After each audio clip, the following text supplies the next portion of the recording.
Alright, I'm just going to show you how to put a cinch buckle on your continuous loops, which are already attached to your hammock. Basically, you pull it through, give yourself a little bit of slack, bring it through the center one more time,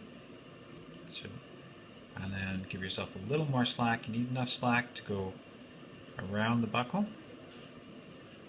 on the outside.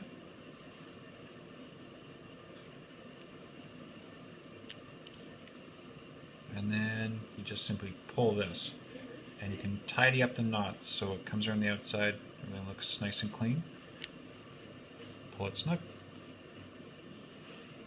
Look on the outside, yeah, and that'll do a good job.